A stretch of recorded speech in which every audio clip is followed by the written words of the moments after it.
This story begins with Simba, an old lion fending for its survival out in the wild.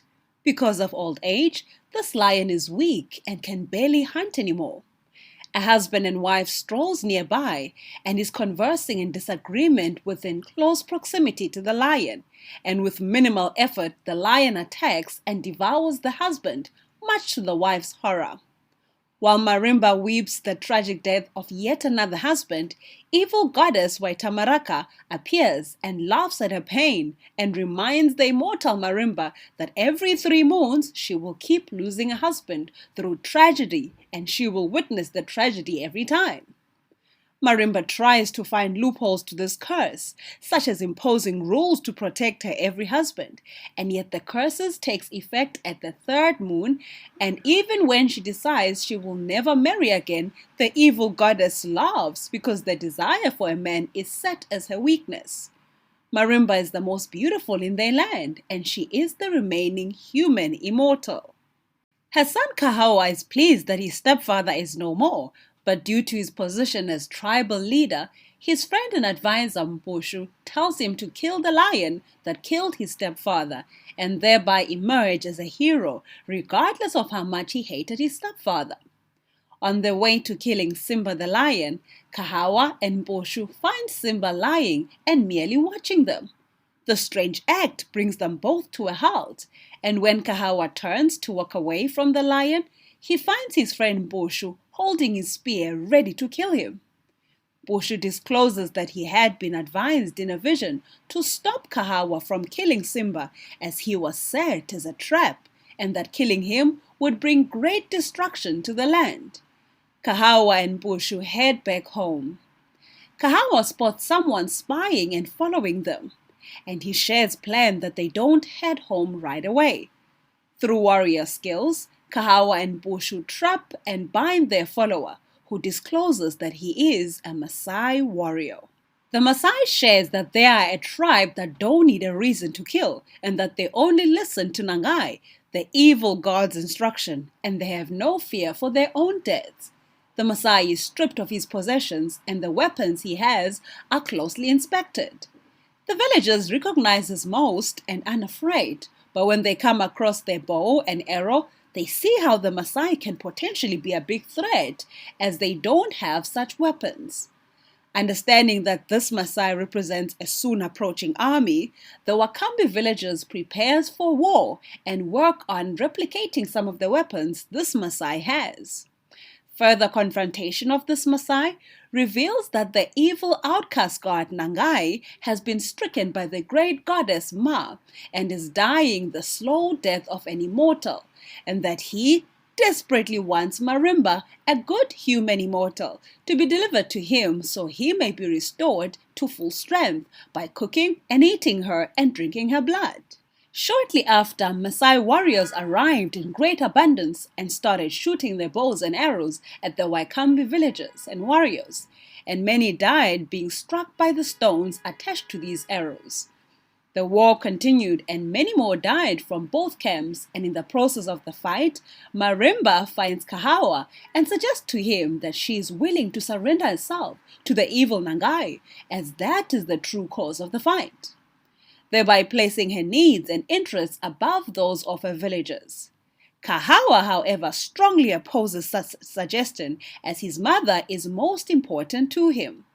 Kahawa strikes his mother unconscious and carries her to a cave and hides her there. He continues in war. The war continued till past midnight, and at this time the thunder demon strikes, and thunder and lightning strikes the mopani tree and starts a fire, and pairs with heavy rain and lightning, all the warriors find themselves in grave danger, and the night howler emerges with its followers, and the battle is heated up against all the warriors. The warriors flee, and yet Kahawa and Mbushu remain fighting on till the two grow numb and seek for shelter at a nearby cave. Upon such pursuit, they are met by a Maasai warrior and are revived in strength, so the 3 warriors fight on against the night howler. Suddenly a voice out of earthly origin is heard, which introduces itself as the voice of Nangayi, the evil outcast god.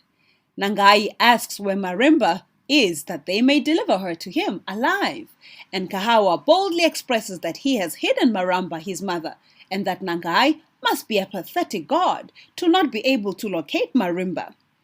Kahawa shares that Nangayi is too weak. He always relies on the Maasai warriors and night howlers to do his dirty work, and that over his dead body will he ever deliver Marimba to him. Nangayi instructs, and the night howlers sink their claws deep into the flesh of Kahawa and causes him great pain and wounds. In the midst of this, a spell-binding song is heard, which causes the night howler and its followers to melt to slime and thus be forced to leave, leaving a clearer sky. Thus all the Wakambi people were free from this war, and the Maasai were liberated from being laborers of evil Nangayi. Marimba took the wounded Kahawa and proudly brought her close to her breast, and he slowly rose. Kahawa and Boshu are surprised to see Marimba leading the song, and Kahawa is particularly interested in how she escaped. Marimba reveals how she was freed by other villagers and how she immediately worked on making the musical instrument that has led to their rescue. In receipt of these news, Kahawa cuts out his right hand and establishes a new rule that whoever strikes their mother shall also have their right hand cut, as such act is against the Wakambi morals. Marimba invented more musical instruments such as the xylophone. She also stayed unmarried for 10 years in fear of ever destroying the life of another one she loved. This was very hard for her, and on some nights it even meant she cried herself to sleep. She chose 2 wives for Kahawa and had hoped they would be happy and bear children. Meanwhile, Komatembu, a Maasai warrior, loved Marimba and found her irresistible. Though equally attracted to him in every way, Marimba continued to reject Komatembu and even made him aware of the curse on her head. The Maasai, however, shared that his life is meaningless without Marimba, and that even happy moments for 3 moons would far exceed him never being with her. So they got married, and indeed, within 3 moons, the Maasai was killed by ferocious rhinoceros in Marimba's watch. Marimba found comfort in inventing more musical instruments, including more xylophones, drums, more songs, and village dances. Kahawa led her mother to where she would show her a surprise. On their way, Marimba was cut by a thorn bush on the thigh, and though insisting to continue the journey, Kahawa forced her to stay and rest. While resting on a boulder, Marimba gave his son 2 important lessons, namely, force isn't to be used all the time, as it carries power to destroy those who use it, and that Kahawa should learn to spread his love to more others around him, and not just solely to one person, his mother. Marimba shares that Kahawa's 2 wives complain that he barely touches them or even eats their food. To this, Kahawa shares that he never wanted wives, and that he particularly has no interest in the ones chosen for him, as they are simply useless to him. Marimba insisted that his love for them is besides the point, and that Kahawa must bring her grandchildren within the next 2 months. Kahawa clearly rejected this idea, and though in heated debate, Marimba and Kahawa interrupted by Mboshu, who beckons them to follow him to where strange and tame beasts were found. The 3 go together to where these beasts are found. The strange beasts have horns and are similar in appearance to buffaloes, and unlike buffaloes, their colors range from black to brown to white to a combination of these colors. Upon closer inspection, some dead and dying people are seen together with these tame beasts. A little girl is found as the only remaining one alive, and questioning her reveals that their people were traveling to the ends of the earth, to where they believed paradise lied. They had, however, eaten poisonous mushrooms and all died, leaving the little girl as the only one living. This girl requested to be adopted by Marimba and shared that these beasts are cows which they use for eating and for drinking their milk. This little girl, Rarati, is welcomed in Wakambi and is acclaimed for having introduced cattle farming to the land of Wakambi. Marimba spotted a group of boys entertained by something. She approached closer and noticed how they had caught an animal with a trap they had invented. The queen, accompanied by her maidens, angrily asked who did such a thing. Though in fear, one of the boys admits that he did it and is immediately rebuked by the queen. The queen instructs her to bring back to life the animal he killed, and seeing his danger, the other boys run away and leave the boy to face punishment alone. The boy tries to resurrect the animal but can't. He begs for forgiveness and the queen shares that he must have thought of that before subjecting the animal to such unnecessarily.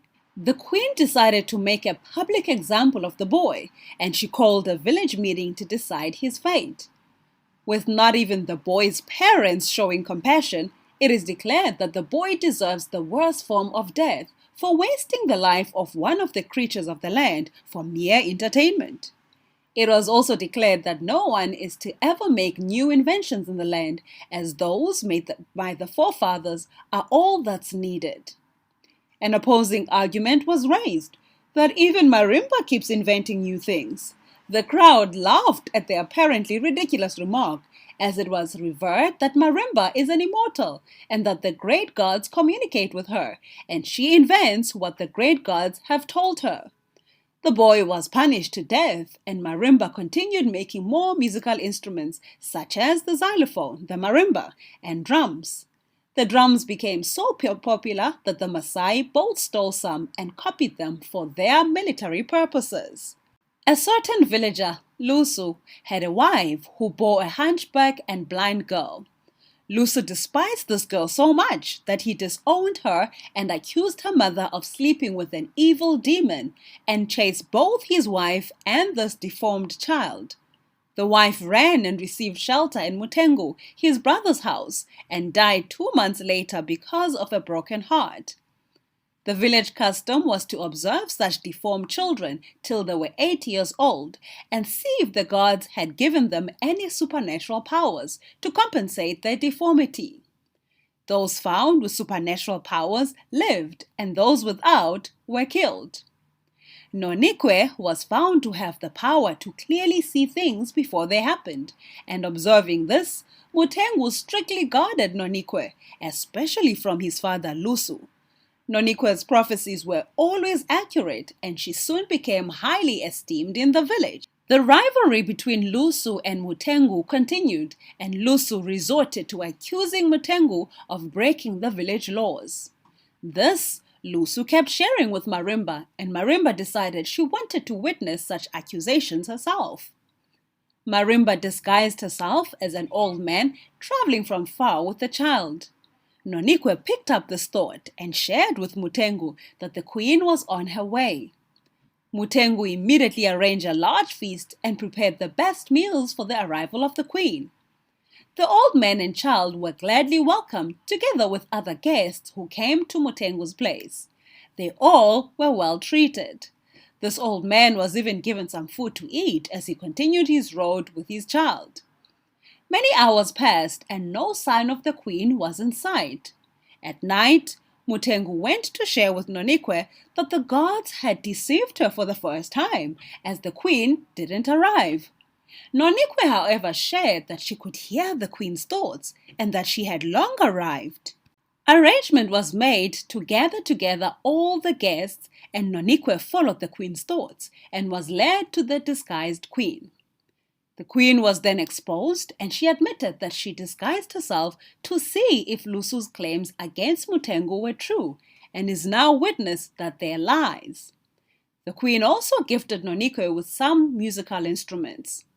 Mutengu then publicly challenged Lusu to a weaponless battle, and it was therein discovered that Lusu was afraid of Mutengu.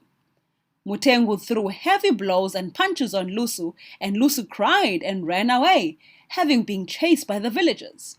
Lusu ran so hard, butt naked, till he was caught up in an angry swarm of bees. The bees attacked him so violently that he ran to help himself at a nearby river, only to be caught and fully devoured by a hungry crocodile. Closer inspection of this crocodile appeared like the reincarnate form of the wife he publicly rejected. The woman dances which Marimba had introduced in the village caused division among the men of the village, and leader of them, evil wizard Kalembi, was at the forefront of disapproving Marimba. Kalembu suggested that he will tamper with Marimba's brain, turn her to a zombie who doesn't remember who it is, and that he will take her to the evil god Nangayi. The people are shocked at such brutality, but listen when Kalembu shares that Nangayi has promised immortality to anyone who brings his Marimba alive, and that Nangayi is slowly running out of life and only Marimba's blood can heal him. These friends of Kalembu arrange a feast, and it is planned that Marimba would be drugged at this feast and taken to Nangayi. The day of the feast arrived, and Kahawa and Bushu are deceived to the pursuit of a lion that doesn't actually exist. In their absence, Marimba is dragged and transported by canoe to the evil and death-ridden forest where Nangayi lives. Upon seeing these traitors of the generous and self-sacrificing Queen Marimba, and upon seeing the unconscious form of Marimba, Nangayi immediately reaches out and grabs Marimba and sucks out the blood from her and is instantaneously restored back to life, while Marimba remains lifeless. After being restored to life, Nangayi turns and condemns Marimba's traitors and tells them they deserve the worst form of punishment for what they have done to Marimba. These four traitors, which included one of Kahawa's wives and another relative of Marimba, were surprised by Nangayi's sudden change against them. Nangayi took them to the great goddess Ma and shared that he has repented from all his sins and that these traitors had done the evil crime of turning Marimba into a lifeless zombie. To this, the great goddess Ma instructed on Nangayi the responsibility of taking care of Marimba all his life and to return with Marimba to Wakambi, and to lead all these people with fairness and justice, and that from Marimba's lifeless form would be birthed many leaders to rule in Wakambi, and that Marimba's zombie-like state would remain a reminder for just how cruel and ungrateful humanity can be towards one who completely dedicated themselves for their aid, and just how ungrateful humanity is that they even fail to preserve the very nature they have been given but are always self-seeking. The traitors were subjected to viper maidens and were instantly destroyed, and Nangayi found comfort in his new wife Marimba, and they headed towards Wakamba, where they would lead till the end of their days.